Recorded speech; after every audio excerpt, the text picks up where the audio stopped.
دوسری طرف یہاں بیٹھے ہوئے ہمارا لیڈر نواز شریف، اور نواز شریف ایک ڈاکو، ملک کو 30 سال سے لوٹ کے ملک سے باہر بھاگا ہوا ہے، جھوٹ بول کے باہر بھاگا ہوا ہے۔ سارے ملک کے سامنے ہمیں کیبنٹ میں ہم نے 6 گھنٹے میں بتایا جی اس کو یہ بھی بیماری ہے، اس کو یہ بھی بیماری ہے، اس کو یہ بھی بیماری ہے، وہ شاید وہ جہاز پہ بھی نہ چڑھ سکے، وہ شاید مر جائے گا۔ شیرین کے آنسو آ گئے کیبنٹ میں، اور شیرین کے آنسو آنے آسان کام نہیں ہے اسپیکر صاحب۔ تو ہم نے اس کو وہاں جیسے وہ جہاز پہ چڑھا، جیسے وہاں گیا، وہ ایک دم بھی تبدیل، اور آج وہاں جا کے تقریریں کر رہا ہے، وہاں بیٹھ کے اسکیمیں کر رہا ہے، وہاں بیٹھ کے پلاننگ کر کے جی اسے اتنا پیسہ دو، ادھر پیسہ کھلاؤ۔ ساری ان کی ایک کوشش ہے، جب سے ہم 2.5 سال سے حکومت آئی ہے، یہ سارے بڑے بڑے ڈاکو اکٹھے ہو کے یہ سمجھ رہے ہیں کہ عمران خان کو کرسی کا اتنا شوق ہے کہ اس کے اوپر اتنا پریشر ڈالو کہ یہ جی ہمیں جس طرح جنرل مشرف نے NRO دیا تھا یہ بھی دے دے گا۔ جنرل مشرف، فوج اس کے نیچے، عدلیہ اس کے کنٹرول میں، ساری کیونکہ میں ادھر ممبر پارلیمنٹ تھا اپوزیشن نہ ہونے کے برابر، جو اپوزیشن کے اندر جو مین آدمی تھا فضل الرحمان، وہ اس کے ساتھ ملا ہوا تھا، وہ 2 نمبر ہمیشہ سے تھا، رائٹ جا رہا ہے اس سینٹ الیکشن میں۔ اور مجھے حیرت ہوئی کہ الیکشن کمیشن کہتا ہے کہ جی یہ تو پتہ نہیں کوئی ہم آزاد انسٹیٹیوشن ہے یا میں ان کی کوئی آزادی کے اوپر لے رہا تھا، یا جی بڑا زبردست الیکشن، اچھا کہتے جی بڑا اچھا الیکشن کروایا ہے۔ یہ مجھے اور اس سے تو مجھے اور صدمہ ہوا ہے کہ اگر یہ الیکشن اچھا آپ نے کروایا ہے تو پتہ نہیں برا الیکشن کیا ہوتا ہے۔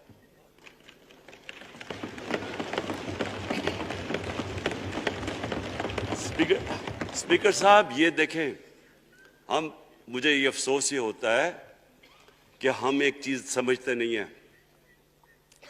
ہم کہتے ہیں نا جی ہمارے معاشی حالات بہت برے ہیں، دیکھیں جی ہماری ڈیفیسٹ تھے، یہ ہمارے کرنٹ اکاؤنٹ، یہ جو بھی ہم کہتے ہیں قرضے چڑھے ہوئے ہیں، یہ جو قرضے چڑھے ہوئے ہیں یہ ایک بیماری کے سمٹمز ہیں، بیماری کچھ اور ہے۔ اخلاقی طور پہ ہماری قوم کو تباہ کیا ہے، پھر معاشی تباہی آتی ہے۔ آج مجھے ایک ملک کا بتا دیں جس کی اخلاقیات اوپر ہو، جن کے مورل سٹینڈرڈز اوپر ہوں اور وہ غریب ہو، ایک ملک مجھے بتا دیں، اور کوئی ملک مجھے بتا دیں جتنا مرضی پیسہ ہو، وسائل ہو، سب کچھ ہو، لیکن وہاں کی بھی جو لیڈرشپ کرپٹ ہو وہ مجھے بتا دیں کہ اس میں خوشحالی ہو۔ دیکھیں یہ ساتھ ساتھ جاتا ہے۔ اس وقت کیا ہوا تھا مدینہ کی ریاست میں؟ کیا انہیں کوئی سونا تیل مل گیا تھا؟ کیا ہوا تھا کہ ان کے پاس کوئی پیسے آ گئے تھے؟ کیسے وہ اوپر اٹھ گئے تھے؟ کوئی انہوں نے قرضے لیے تھے؟ کس طرح اٹھے تھے اوپر؟ دنیا کے عظیم لیڈر نے ان کی اخلاقیات اٹھا دی تھی، صادق اور امین۔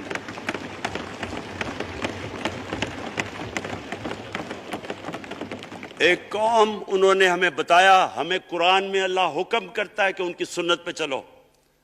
اللہ جب ہمیں کہتا ہے ان کی سنت پہ چلو، کیا ہم اللہ کو کوئی فائدہ پہنچا سکتے ہیں؟ ہماری بہتری کے لیے کہتا ہے قرآن شریف میں، سب کچھ ہماری بہتری کے لیے اللہ نے، یہ تمہارے لیے بک آف گائیڈنس ہے ہمیشہ کے لیے، اور یہ ہماری بہتری کے لیے ہے۔ تو وہ جب ہمیں کہتا ہے کہ نبی صلی اللہ علیہ وسلم کے راستے پہ چلو، وہ ہماری بہتری کے لیے کہتا ہے۔ اور میں جس نے اس عمر میں ساری دنیا دیکھ لی ہے، اسپیکر صاحب میں آپ کو بتاؤں مجھے تکلیف ہوتی ہے دیکھ کے، جب میں یہ مغربی ملکوں میں جاتا ہوں، اسکینڈینیویا میں، سوئٹزرلینڈ میں، آپ وہاں کے اخلاقی سٹینڈرڈز دیکھیں، ان کی مورل سٹینڈنگز دیکھیں، شرم آئے گی آپ کو کہ جو ہمارے ملک میں ہو رہا ہے۔ اور یہ جو سینٹ کا الیکشن ہوا ہے، آپ کو افسوس ہوگا کہ ہم وہ کس کی امت ہیں، ہم کس کی امت ہیں، کس کے نام پہ پاکستان کا مطلب کیا، لا الہ الا اللہ، اس پہ یہ ہمارا ملک بنا تھا۔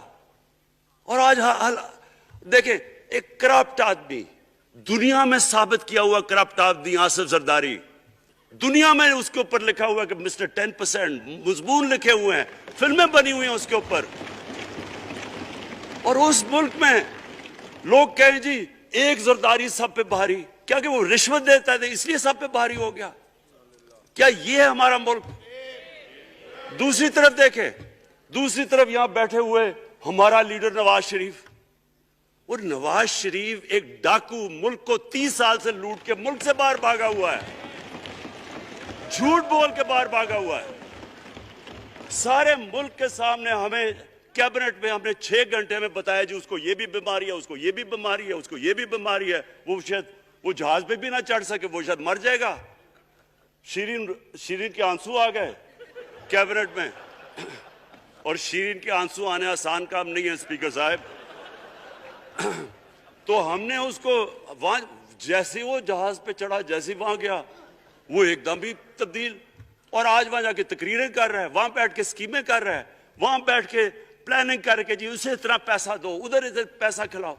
ساری ان کی ایک کوشش ہے جب سے ہم 2.5 سال سے حکومت آئی ہے، یہ سارے بڑے بڑے ڈاکو اکٹھے ہو کے یہ سمجھ رہے ہیں کہ عمران خان کو کرسی کا اتنا شوق ہے کہ اس کے اوپر اتنا پریشر ڈالو کہ یہ جی ہمیں جس طرح جنرل مشرف نے NRO دیا تھا یہ بھی دے دے گا. جنرل مشرف، فوج اس کے نیچے، عدلیہ اس کے کنٹرول میں ساری. میں کیونکہ میں ادھر ممبر پارلیمنٹ تھا اپوزیشن نہ ہونے کے برابر. جو اپوزیشن کے اندر جو مین آدمی تھا فضل الرحمان، وہ اس کے ساتھ ملا ہوا تھا، وہ 2 نمبر ہمیشہ سے تھا. رائٹ.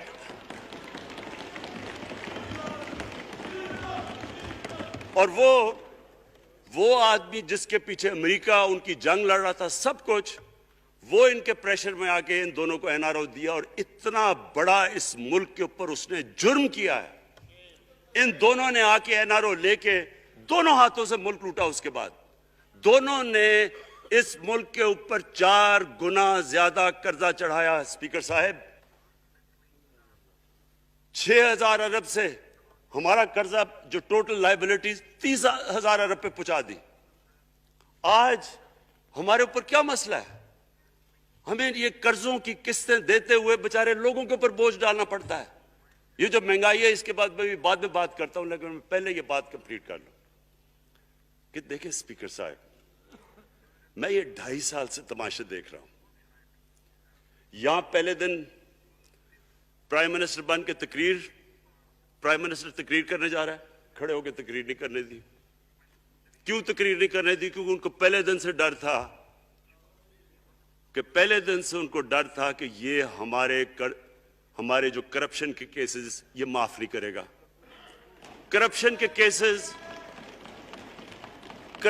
کیسز ہم نے نہیں بنائے تھے اسپیکر صاحب، یہ سارے ان کے دور کے کیسز بنے ہوئے ان کے اوپر. آپس میں تو ان کا مکا تھا، اپنا نیب کا چیئرمین آپس میں مل کے کیسز ان کے بند کر رہا ہے. عدلیہ اس وقت کی عدلیہ وہ ان کے ہاتھ میں تھی، ان کو تو مسئلہ ہی کوئی نہیں تھا. وہاں $60 ملین آصف زرداری کا سوئٹزرلینڈ میں پڑا ہوا ہے. وہ جج کہہ رہا ہے کہ واپس لے کے آؤ. وہ یوسف رضا گیلانی جو یہاں سے سینیٹر بنا ہے، وہ پاکستان کا $60 ملین پڑا ہوا ہے سوئٹزرلینڈ میں. وہ جج کہہ رہا ہے کہ واپس لے کے آؤ. وہ کہتے نہیں جی میں نہیں خط لکھتا. بھئی آپ کے باپ کا پیسہ تھا، پاکستانی قوم کا پیسہ تھا. اس کے اوپر وہ ڈسکوالیفائی ہو جاتا ہے. وہ ایسے پھر رہا ہے جس طرح نیلسن منڈیلا کہیں ڈسکوالیفائی ہو گیا. اسپیکر صاحب میں یہ چیزیں آپ کو اس لیے بتا رہا ہوں، میں تو ان کو 30 سال سے جانتا ہوں. دیکھیں جب تک ہم اس ملک میں اپنی اخلاقیات ٹھیک نہیں کریں گے، مورل سٹینڈرڈز ٹھیک نہیں کریں گے، جب اس طرح کے الیکشن ہوں گے کہ کھل کے پیسہ چل رہا ہے اور ہم کہیں گے نہیں جی وہ پٹواری کیوں پیسے لیتا ہے، تو وہ تھانے دار کیوں پیسے لیتا ہے، وہ سرکاری نوکر، وہ تو بیچارہ جو نچلا طبقہ ہے وہ تو واقعی جس طرح شیخ رشید نے کہا ہے مہنگائی جو بڑی ہے بیچارے لوگوں کی تنخواہ میں گزارا نہیں ہو رہا. ان کو ہم کہہ رہے ہیں کہ آپ بالکل ایماندار بنیں. اور یہ جن کا اتنا ان کے پاس پیسہ ہے اسپیکر صاحب، میں آپ کو یقین سے کہتا ہوں ان کو خود نہیں پتا کہ ان کا کتنا پیسہ باہر پڑا ہے. اتنے 30 سال سے چوری کر رہے ہیں یہ پیسہ، اور 30 سال سے پیسہ چوری کر کے اب ان کی کوشش یہ ہے کہ عمران خان